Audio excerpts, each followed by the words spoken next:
This is Kyle Juszczyk, and you're listening to Nothing But Niners. We all gas, no brakes, pumped up, no fakes. We spinning, we winning, we high stakes. We never miss, we all makes. Look at us dudes trying to prove, bringing you news with nothing to lose. Mike, Nick, Tony, Wayne, Method Man, we bring the pain. Hey, see, I'ma confess it. We under the pressure. If you looking to find us, we them nothing but Niners. We nothing but Niners. We nothing but Niners. We nothing but we them nothing but Niners.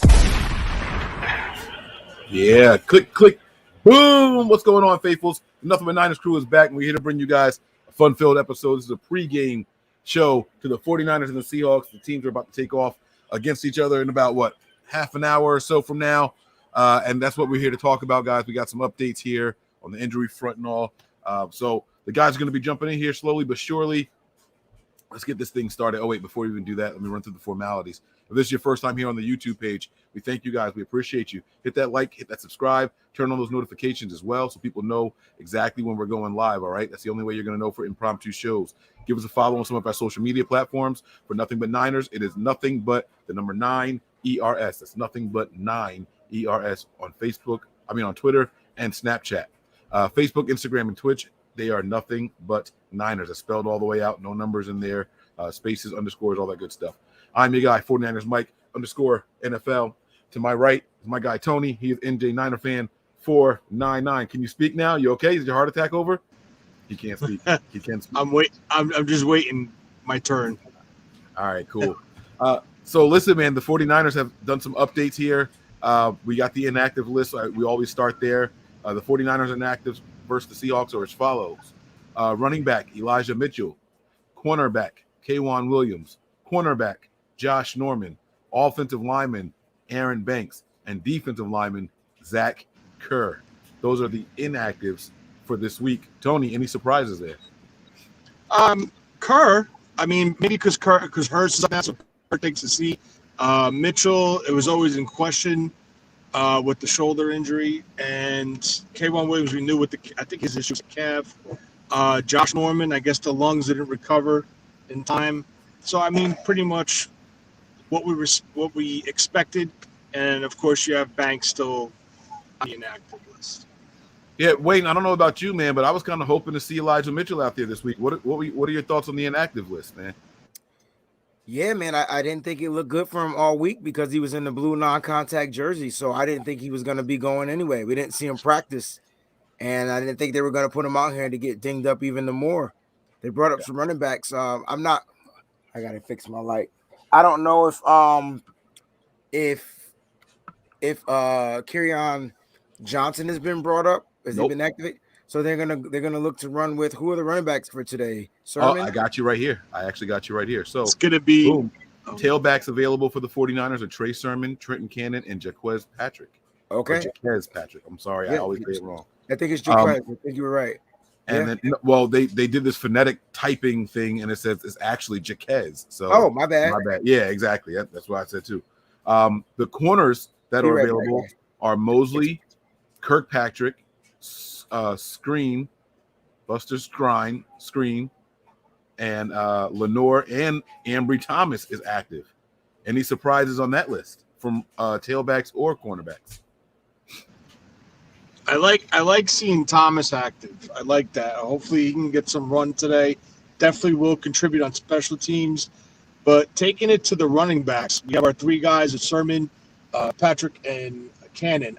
I think Kyle's going to go into the Cannon bag today.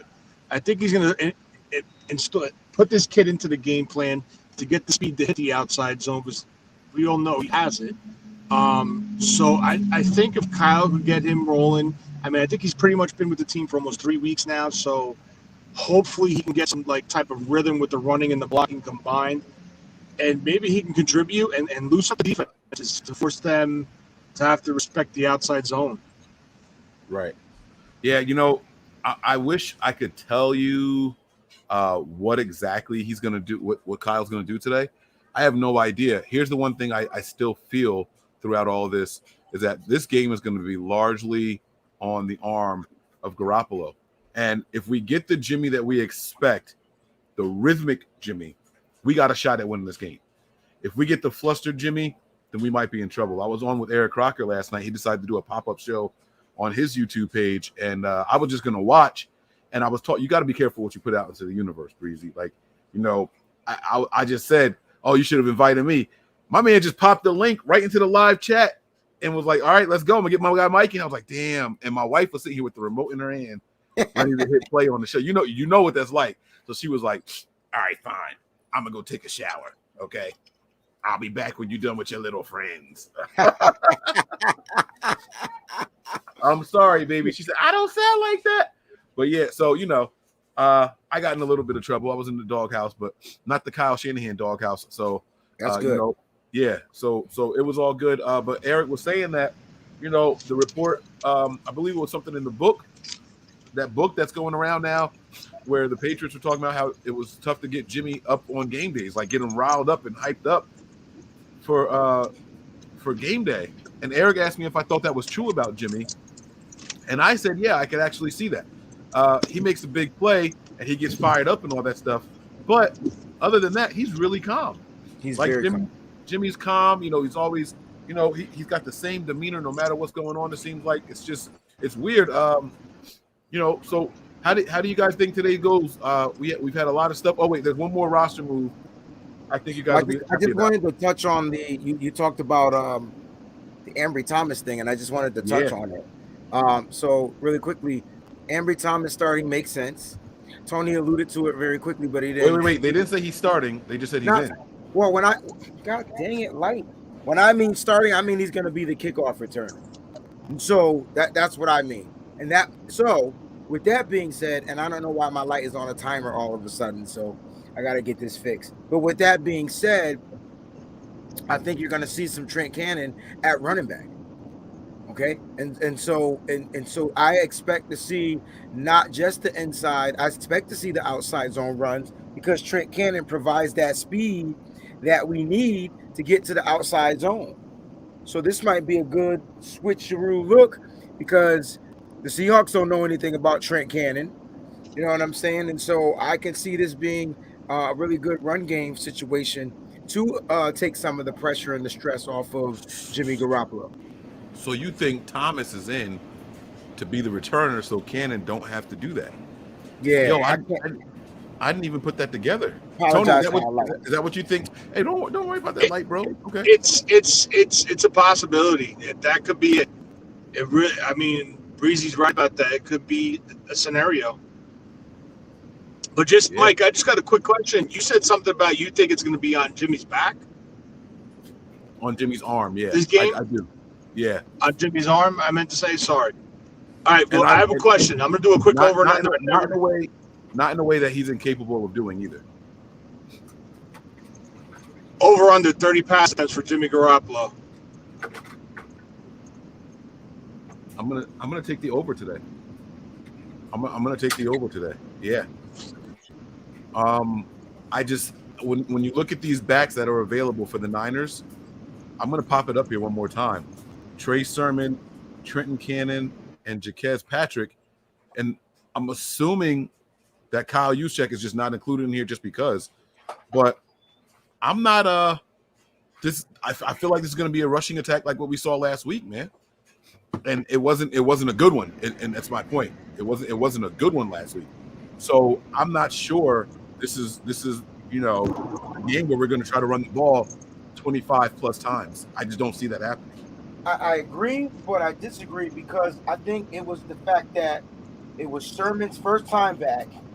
They kind of gave us this look with Juszczyk being a single back.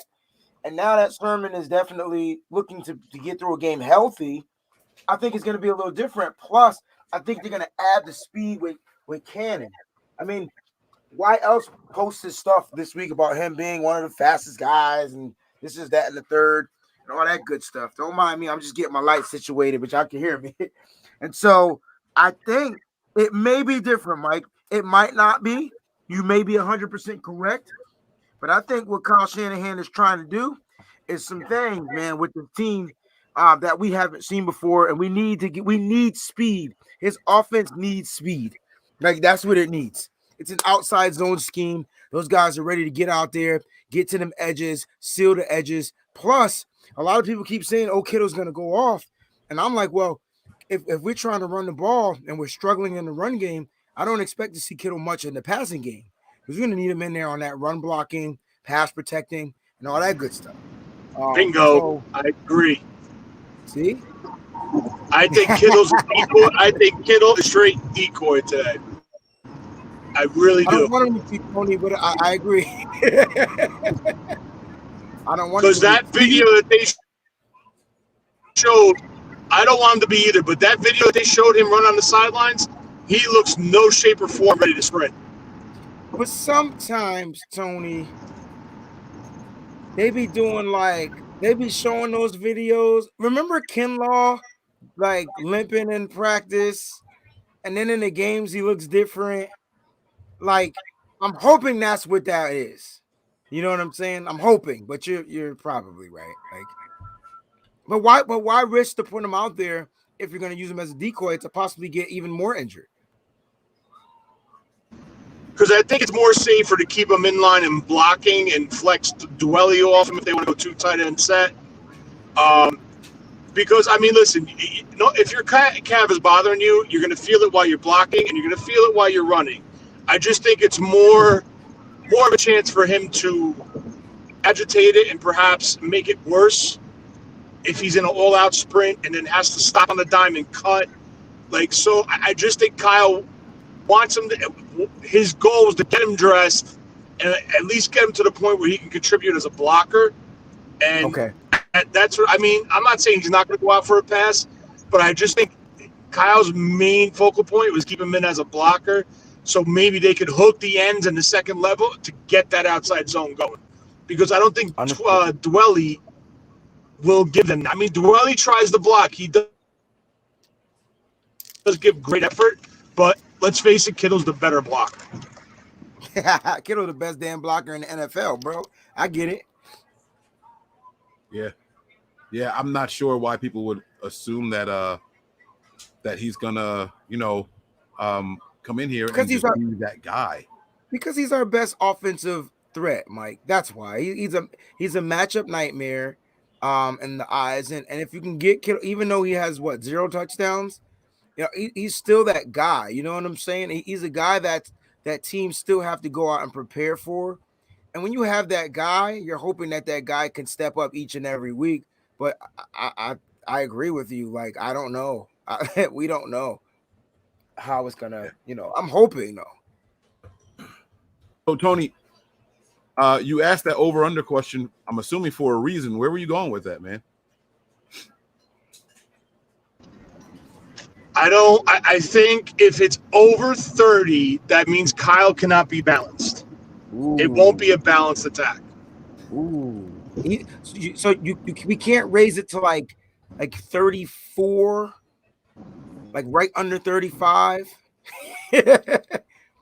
Like I could see Jimmy Garoppolo going like anything over 40 is bad. Anything over 30 is suspect, in my opinion, because he really wants to run the ball, like is what Tony is saying. And so if Jimmy wants to be successful and the 49ers want to win today, then they're going to have to like successfully try to run this ball. Like they're going to have to. They're going to try. And why not continue to try to run the ball? Like only way I see them stop trying to run the ball is if they go down by like 17 points. Right. But it's not about trying to run the ball, it's whether or not they could do it successfully. To me, I think that a bunch of 1-2 yard carries is just not going to get it. The Jets are really about to win this game, aren't they? They're really about to win the game, Mike. Wow. The one week I said that they shouldn't, because yeah, the 1 week. I mean, when both of your receivers go down and your starting center is out, I mean, what can you do? Yeah. You're right, bro. You're right. They fighting hard for their coach, though, man. I like it. So Wayne, how do you think this game is going to go, man? Some stuff has come out throughout the week. There was one more roster move that I wanted to discuss.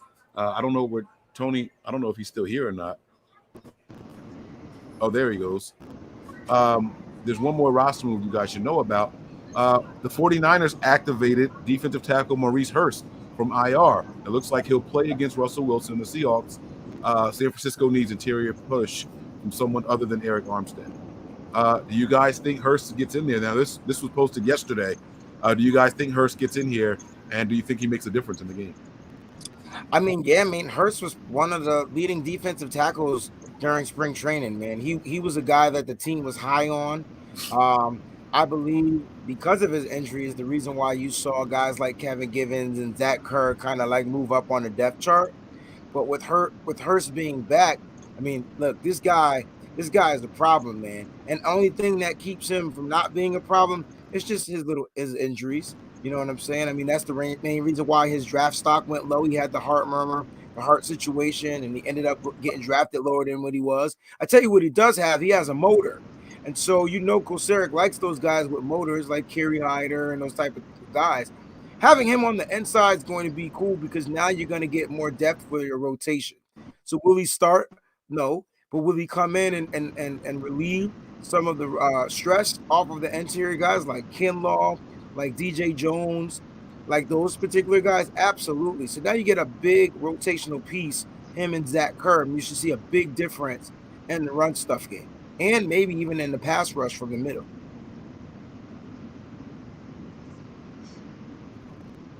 What do you think, Tony? Hurst back in the building. Yeah, I agree. I think Hurst is a different type of tackle than Kerr. I think Hurst is more explosive off the line. He's a quicker, true three technique penetrator. He can hold up against the run. We've seen it in the preseason, like Wayne said. It's just another added piece to the interior. I like what Hurst brings, and I think, listen, their offensive line has improved since previous seasons, but I still think the 49ers can take advantage of their offensive line today. But they got to improve in the run game. That's what it comes down to. You got to stop the run. So I think Hurst could contribute to that, and I just think they need to be a little bit more disciplined versus the run. They got to be more gap responsible, assignment sound football. So it's going to be interesting. I think you will see him, and you will see him early. So I'm just looking forward to see him get back on the field.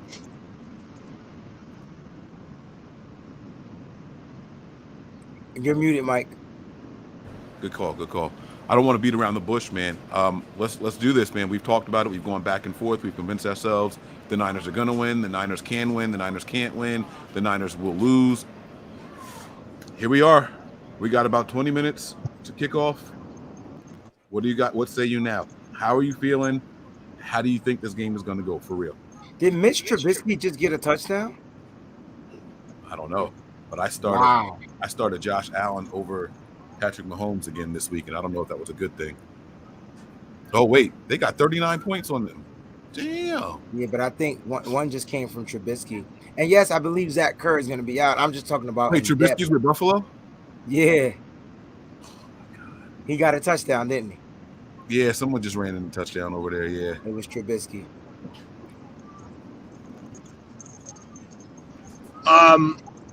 As far as your question, Mike, I think if Kyle could come out balanced and stick to his, 15 to 20 original script and then make adjustments off his script, I think, and this is why I asked you this, I think if Jimmy stays under 30 attempts and they can establish the run, I think the Niners win the game.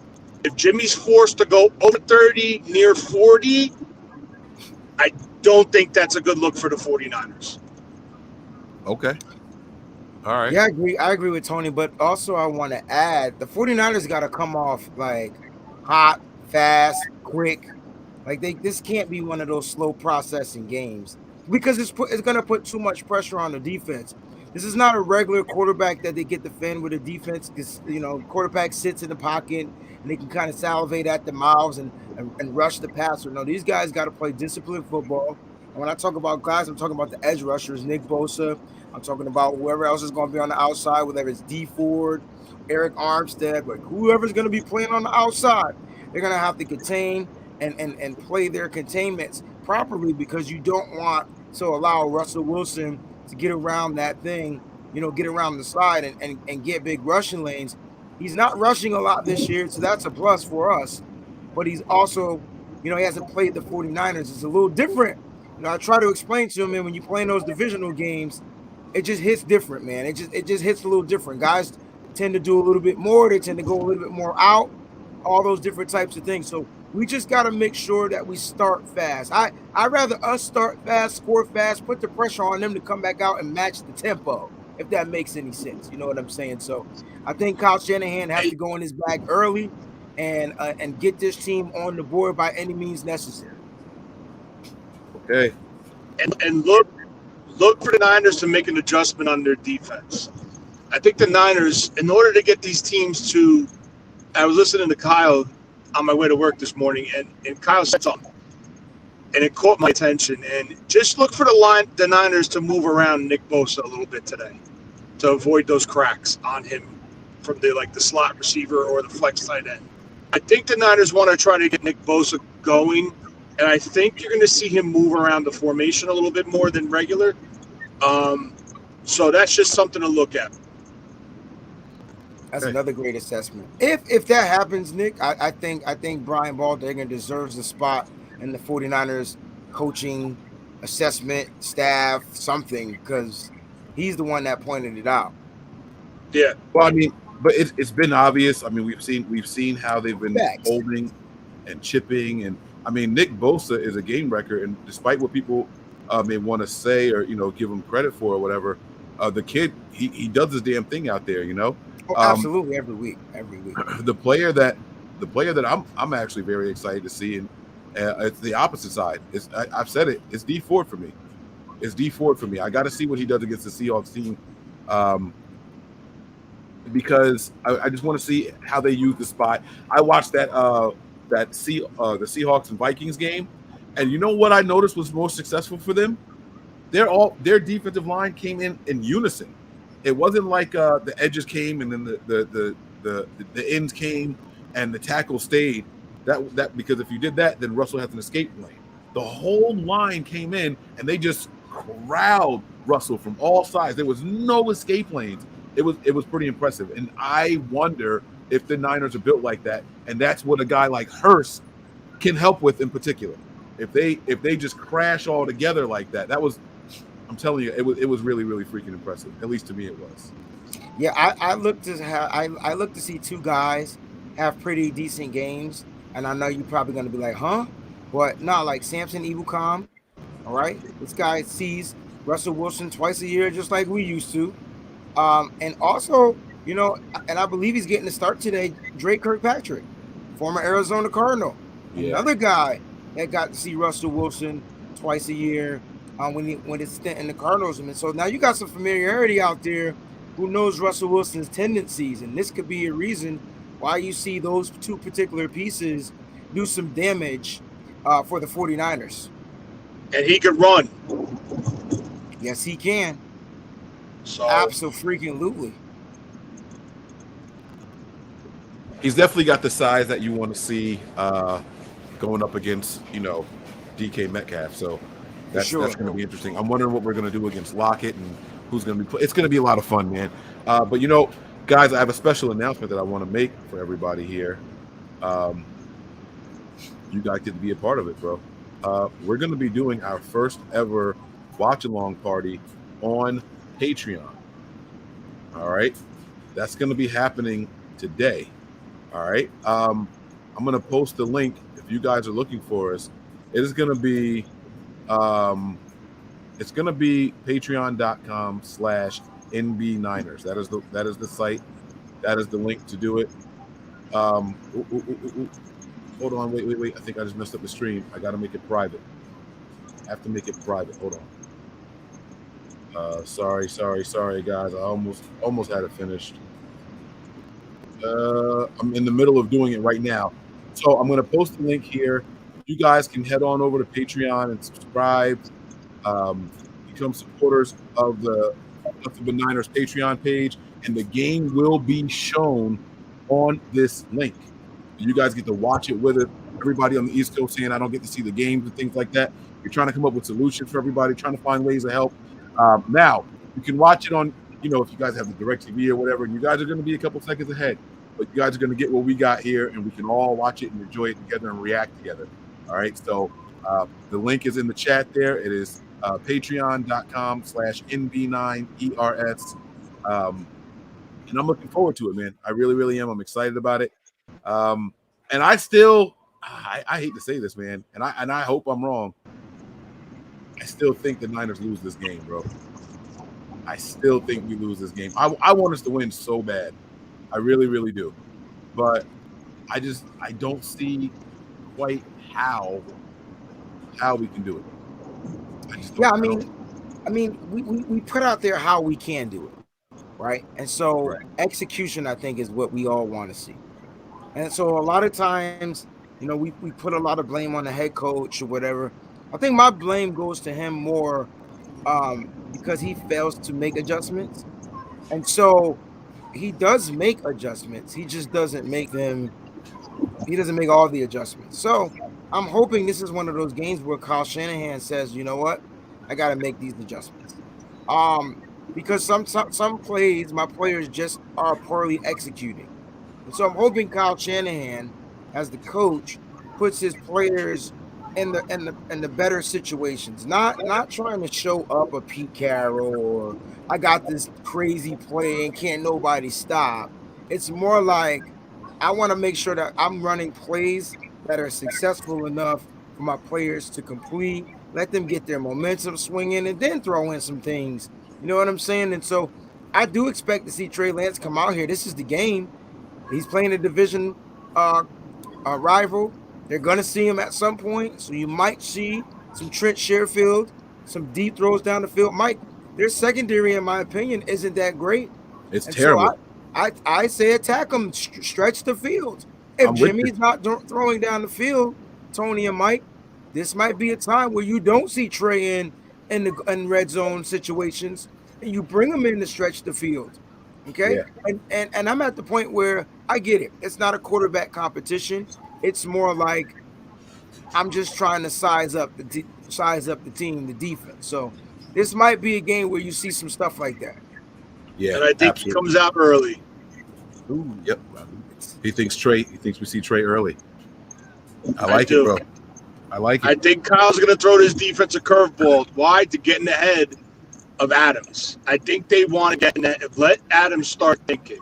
And that's another reason why I mentioned Kittle to dress this game to be the blocker. Because what does Adams do best? He blitzes. Now, if you make him think he's not going to be as aggressive, it could change the way that defensive plays. So if Jimmy comes out, they drive down the field, and here comes Trey off the sideline. He runs to a play or two, bang, the defense is all on their heels. Jimmy comes back out and hits him again. So that's what you want. You want to get this defense off balance. You want certain players off balance. So it is what it is. Jimmy's the guy for now. So let's roll with it and let's see what we can get. That's going to do it, guys. All right, you guys head on over to Patreon. You guys will see the link there for the live watch party. It's going to be our first time trying it out. Hopefully we see you guys there. Like I said, the game will be on there, so you guys can definitely join in. All right, that's going to do it for us here at Nothing But Niners. We'll see you guys. Peace.